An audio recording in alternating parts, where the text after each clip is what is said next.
Welcome to another On the Road edition hosted by Stevie Kim. She's traveling to Bolgheri, the beating heart of wine in Italy. Today she interviews Albiera Antinori, one of the most influential people in the wine industry. Follow Stevie each week as she explores Italy and beyond, searching for amazing wine, food, and traditions. And remember, you can always tune in to our YouTube channel, Mama Jumbo Shrimp, to watch these interviews. For more great content, follow us on SoundCloud or wherever you get your pods. Chin chin! Hello, everybody. My name's Stevie Kim, and welcome to the Italian Wine Podcast. This is, of course, the On the Road edition, and today we have a very, very special guest. This woman is a super powerhouse and, of course, Italian wine, but she is also the president of Consorzio of Bolgheri and Sassicaia. So this is the reason why I'm here today, because this On the Road edition will be focusing on Bolgheri. So I'm very, very excited. Ciao, Albiera. Hello, Stevie, and hello, everybody. Hi. So thank you so much for doing this. I know you're so busy. I tried getting hold of you so many times, but we weren't able to do that. And so grateful to have you on the show today. So congratulations. Thank you. And because you have become the president of the consortium. The name is Consorzio per la Tutela dei Vini Bolgheri e Bolgheri Sassicaia DOC, one of the longest DOC names, we have, of course. And I love it because, you have two also vice presidents who are women. Oh, yes. Well, I think it's the first time really that in a consortium we have president and two vice presidents that are women. I think this is also part of what Bolgheri is. It's a relatively new appellation. It's a very dynamic appellation. And this is why at this point there's a bit of woman power, extra woman. Yes, I love it. Girl power. I love it. So for our audience who are less familiar with Bolgheri, would you mind giving us a little bit about the facts and figures, where it's located, how many producers there? Just give us a little small overview. So we are talking about two consortium. One is Bolgheri and one is Bolgheri Sassicaia. They are one inside the other one, but they are two different entities, let's say. Bolgheri is located, is a little town located in the south of Livorno on the Tyrrhenian coast. It is a very small appellation because it's about 1,350 hectares of vineyard. We are 65 producers, so it's very small and it's a relatively new. When did it all start? It started 25 years ago officially, but the first winemaker that started wine was Mario Incisa with Sassicaia about 50 years ago. He was the first one who planted. Here there was practically no vineyards in the area. It was an agricultural land, but not really dedicated for quality vineyards. So he started and gave the start. It made everybody realize that this area was really special, especially for varieties Cabernet Sauvignon, Merlot, and Cabernet Franc. So since then, there's been a strong movement of other wineries and slowly emerging as the top Italian wines. If you look at the Livex, we have 3 in the first 10 that are coming from Bolgheri. I know, that's amazing. Which is quite incredible. I must say that it is a mixture. Basically, there is a really special terroir, the soil and the climate, the influence of the sea, the mountains behind really make it unique. And then there is the spirit of the producers. Before there were few, now there are more, but we're all very dedicated to quality production. So the direction is clear, it is centered, there is a lot of experimentation going on. But I think this is what really makes unique Bolgheri. So can you tell us a little bit about the special terroir that there is in Bolgheri that you were talking about, and the quote-unquote the experimental winemaking? So it would be easier if everybody was here and I could show. I mean, there's like an amphitheater of mountains that overlook the sea. So this makes the climate here particular because at night there is breeze that comes from the sea, which mitigates either the heat or the coolness. Then there are towards the sea, obviously more sandy soil, and that become more limey and more intense towards the hills. This is where the part in the middle is where the great wines are produced. We are seeing more and more also now vineyards a little bit higher in the hills. This is probably due also to climatic condition and climatic changes that here we really haven't felt in reasonable terms. But this is what the terroir gives you. It gives you a variety. You can have younger and fresher wines towards the sea, and more you go towards the mountains, the more complex they are. So, first of all, how big is the Bolgheri area in terms of wine production? It is about, as I said, 1,350 hectares of vineyard. Actually, the area with which it's 13 kilometers long, population, and 5 kilometers wide. So it's very small. Yeah, it's very tiny. Could you possibly break down for the wine geeks, because we have a lot of the wine students that follow our podcast. Could you break down the kind of the grape varieties in terms of planting and percentage within these vineyards? It's mostly, quote unquote, the Bordelaise blend, right? Yes, it's mostly, I mean, the most very planted is Cabernet Sauvignon. Then there is Merlot. The emerging variety is Cabernet Franc. There is a bit of Syrah. And then there are the grapes, the white grapes. There's a bit of Sauvignon. There's a bit of Vermentino. But the vineyards dedicated to the production of Bolgheri Superiore account for about the 20% of the total appellation. The total appellation produces about 6.5 million bottles. So it's relatively small. So, there's something very particular, I would say, a little bit going against the current in terms of trends is that the DOC in Bolgheri and Sassicaia, there's kind of no rules in a way, right? It's very flexible in terms of they call the wine laws here in Italian disciplinare, right? So can you tell us a little bit about what exactly the disciplinare dictates in terms of the blending? The blending is, I mean, it's not that there's no rules, but it doesn't give too many specific rules on the percentage because the idea behind this was in the years to enhance the impact that terroir has.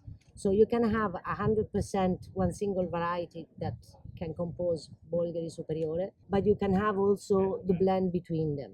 And this is why there was not a tradition that said the variety, the principal local variety had to be that.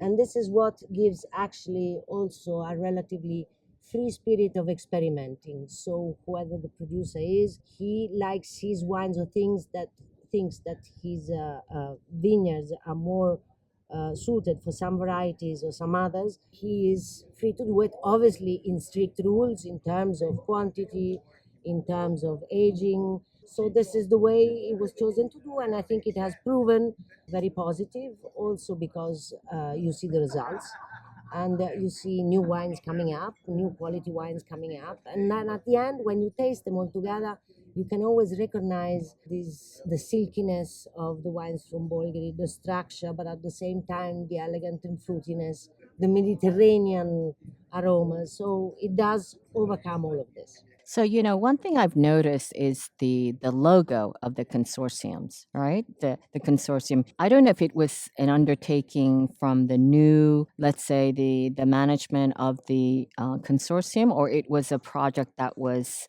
before in terms of the changing of the logo. There was a small change of the logo, Yeah, right? it was a slight redesign. The cypresses were always in the logo. The cypresses they are taking example of the alley of cypress trees in that takes to Bolgheri, that drives to Bolgheri. So it was just a redesign. I mean, So it's a symbol. It's the Viale dei Cipressi di Bolgheri is the symbol of the appellation. So, talking about symbols, of course, this evening there's this big dinner of celebration in the main road, the Viale of Bolgheri. Would you like to tell us a little bit about this event, how it became about? Well, the dinner is the conclusion of a whole day of tastings. So that's the fun part. But during the whole day today, we had the first time that we introduced en primeur the vintage 2019 that is going to come out as of January 2022, which is very important because never before there was an en primeur of all the producers of Bolgheri, of the Bolgheri Superiore. During the day, the people could taste the Bolgheri's 2020, that Bolgheri Rosso, that have just come out. We organized this fun tasting in seven wineries, and that hosted all the other producers, which is really nice and shows what the spirit of this area, of this appellation is a spirit of friendship, of hard work. So everybody gives the occasion also to smaller producers to present their wines. After this long day of tastings, because they started from 10 o'clock and they will finish at 5, we will have the dinner on the Viale, in which we are keeping our eyes on the weather, because there is always in this period of time a bit of rain that the vineyards really need it, but in this evening we don't really need Yeah. it. Well, We are- just a sliver of rain would be fine, yes, right? exactly. And it's going to be one long table along this alley. How many people will be participating at the dinner? We are going to be just under 1,000. Oh my goodness. Yes, that's going to be beautiful in one long. I can't wait. Yeah, and all the wines to be tasted. Mm-hmm. So the dinner is organized in a way that all the wineries have invited their guests, and then there is two parts that are the guests of the consortium, and all the wines of the producers will be able to taste. So there's going to be a lot of wine. Well, I can't wait for that. I would like to ask you, has the harvest started in Bolgheri? We have started picking a few things. What have you started? We've had The white grapes for rosé grapes? We've started with the rosé grapes, and some people have started picking the merlot. This summer has been quite a hot one. Mm-hmm. Although here it hasn't created any particular problems, but so some little merlot has started, but it's just small things. The real is going to be starting next week. Right. This is why we did the dinner and the event and the tasting just a few days before, Right, so then right. everybody would be free to concentrate On the on harvest. what they should be. So, and how long does the harvest will continue? When will it end, do you think, this year? This will depend. I think 3 weeks it should be over. I mean, the apex is going to be in the next couple of weeks. And in general, if you compare this year's harvest, I know it's maybe difficult, premature to give a kind of a judgment, but how does it compare to last year's, for example? What is your expectation? Well, if the question is it going to be a great vintage? Yes, I but think kind of roundabout way, yeah. I think the chances are that it's going to be a great vintage. But as a viticulture, I can never say that until all the grapes are in the cellar.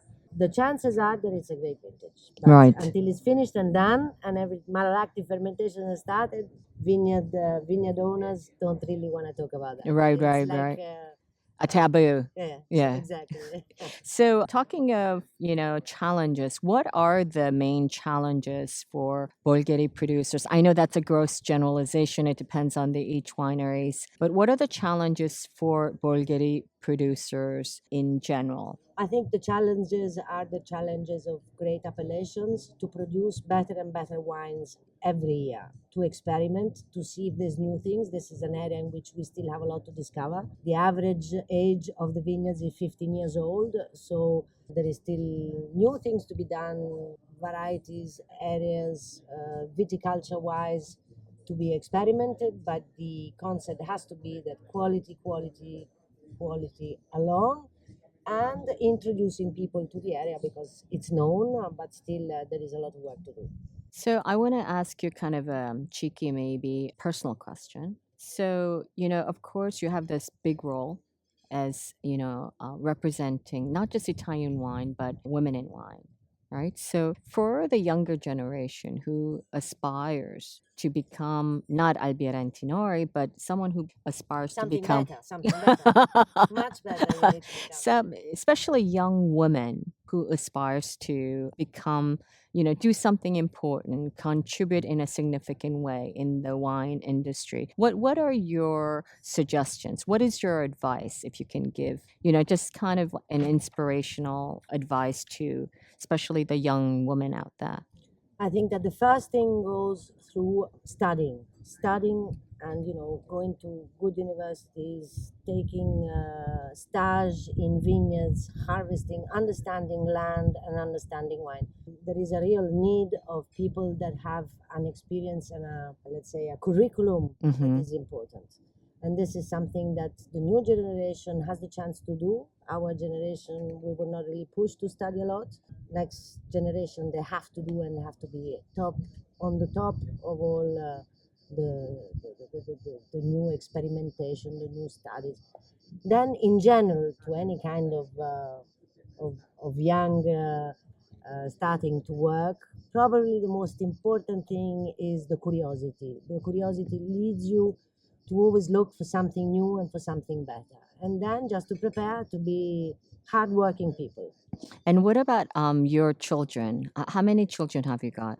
I have two children, aged 28 and 26. Boy and a girl? A boy and a girl. They both had the experiences outside of Italy in the wine world.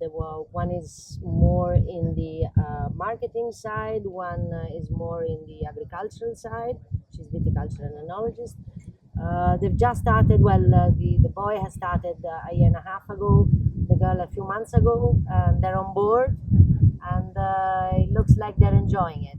And the children of my sister Allegra, Right. also too, they are interested in the business. So it's going to be a fun team in a few years. So, of course, your motto is winemaking for 26 generations. Everyone knows that, right? So it sounds like the 27th generation is guaranteed already.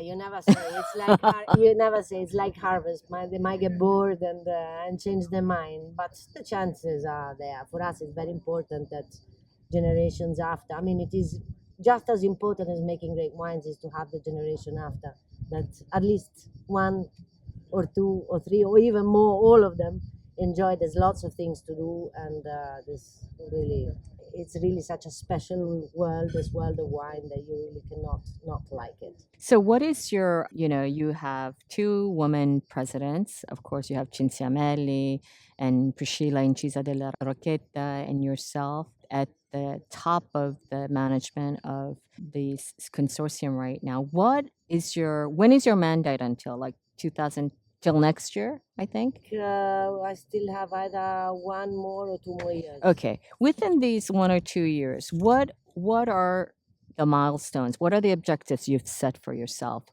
So one of the main objectives is to anyway explain, promote the quality of the wines of Bolgheri, because as I said, Bolgheri is well known, but there is still a lot to do. Another milestone is to stimulate among all the producers, smaller and bigger, to experiment, to check other things, other areas, other wines. And then there is a whole theme that we're working on, and I think we are seeing the way where to go, to work on together with the government, and is to have a sustainable certification that is national, and in which the consortium, as a consortium, can apply. We are trying to see exactly how to go and where to go, but this is for sure an important point. Okay. So I think, that is pretty much most of the things that I would like to have asked you for today with regards to the consortium. Hopefully we'll have another opportunity to interview you with, of course, even a bigger animal, if you will, of Antinori business. Whenever you want, Stevie, you're always welcome. Okay. And I'm really, really looking forward to having some wine with you this evening. Very good, very good. Thanks a lot, and thanks to everybody. Arrivederci. And that's a wrap from Bolgheri. We're currently at Guadaltasso. It's an osteria just overlooking this vineyard. So stay tuned. We'll be coming with a lot of video and photos from Bolgheri. Ciao ragazzi. Arrivederci. Cin cin with Italian people. Ciao, ciao. Listen to the Italian Wine Podcast wherever you get your podcasts. We're on SoundCloud, Apple Podcasts, Spotify, Himalaya FM, and more. Don't forget to subscribe and rate the show. If you enjoy listening, please consider donating through ItalianWinePodcast.com. Any amount helps cover equipment, production, and publication costs. Until next time, cin cin.